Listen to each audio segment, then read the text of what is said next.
रोज गली कूचों में दलित पिट रहा है, मुसलमान की हत्या कर दी जा रही है। मान्यवर साहब काशीराम कहा करते थे कि जिनके हुक्मरान नहीं होते उन पर अत्याचार होते हैं। तो जब तक हमारे हुक्मरान इस देश के अंदर नहीं बनेंगे, हमारे एमपी एमएलए सांसद हमारे नहीं बनेंगे, मंत्री मुख्यमंत्री हमारे नहीं बनेंगे, ये हमारे लोगों को सहना पड़ेगा। मरी हुई कौम कभी शासक नहीं बनती, तो उस मरी हुई कौम को जगाने का काम हम लोग कर रहे हैं।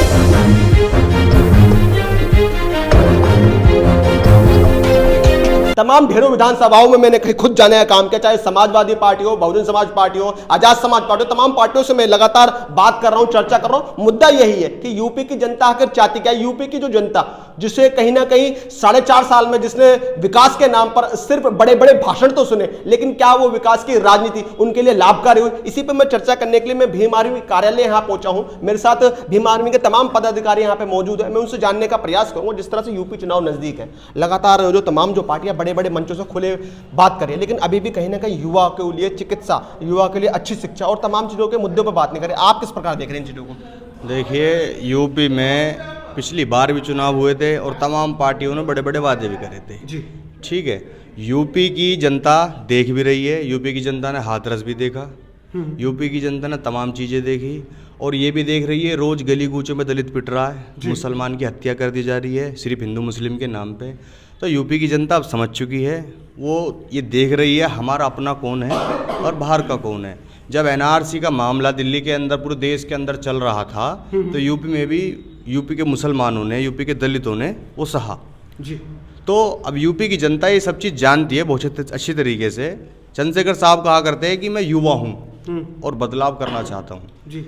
तो पूरी यूपी में हमारी टीम काम कर रही है, भीम आर्मी की टीम जमीनी स्तर पर काम कर रही है। हमने जगह जगह रैलियाँ भी करी, साइकिल यात्रा भी करी और यूपी की जनता इसका जवाब देगी।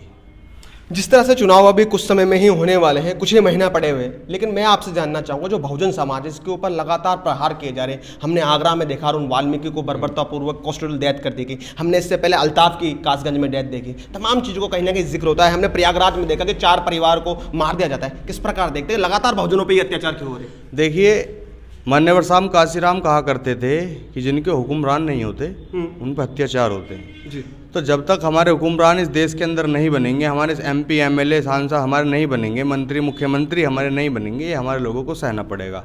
क्योंकि हमारे लोग जो मान्यवर साहब कांसीराम कहा करते थे कि बिके हुए लोग कभी शासन नहीं करते, मरी हुई कौम कभी शासक नहीं बनती। तो उस मरी हुई कौम को जगाने का काम हम लोग कर रहे हैं। जो हमारे लोग दारू और मीठ में बिक जाते हैं वोट को लेकर, उन लोगों को हम तैयार कर रहे हैं, उनको समझा रहे हैं कि ये डॉक्टर अंबेडकर साहब ने वोट का राइट हमें किस तरीके से दिलाया, हमें इसका उपयोग कैसे करना चाहिए। और हमने वो 5 सालों में तैयार भी करा है और आने वाले 22 के चुनाव में उसका जवाब भी देंगे। सब लोग तैयार हैं और 22 के चुनाव में उसका जवाब जल्द दिया जाएगा।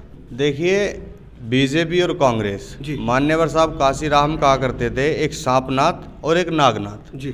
ठीक है, तो ये दोनों की आइडियोलॉजी एक ही है, आप किसी भी तरीके से देख लीजिए। ठीक है, और रही भीम आर्मी की बात, तो भीम आर्मी मुद्दों पे बात करती है। भीम आर्मी एक ये समझती है, क्योंकि भीम आर्मी का प्रत्येक कार्यकर्ता जो है एक नॉर्मल घर से आता है, नॉर्मल कैटेगरी से आता है, वो ज़्यादा पैसे वाला नहीं, वो दर्द समझता है। वो जो है एक गरीब आदमी का दर्द समझ सकता है। मैं भी एक गरीब का बच्चा हूँ, सफाई कर्मचारी का बेटा हूँ, मेरे मम्मी पापा भी सफाई कर्मचारी थे, तो मैं समझ सकता हूँ। तो हमारे जो लोग हैं उनका जो काम करने का तरीका है वो नीचे स्तर से काम करते हैं जी। वो पैसे वाले ही भले ना हो, पर एक किसी आदमी को परेशानी, तो कहते हैं ना कि अगर किसी के परिवार से आप मिलने जा रहे हो, आप उसके सुख में नहीं जाओ पर उसके दुख में जाओ। तो भीम आर्मी वही काम कर रही है, वो किसी के सुख में भले ना जाए पर दुख में जरूर खड़ी दिखाई देती है। भीम आर्मी का काम है। तो अगर आपको पसंद आया हो तो इसे लाइक करें, कमेंट करें, शेयर करें और हाँ, हमारे चैनल को सब्सक्राइब करना ना भूलें, ताकि देश विदेश से जुड़ी खबरें आप मिस ना करें। क्योंकि कोरोना काल में 2 गज दूरी, मास्क है जरूरी। नमस्कार।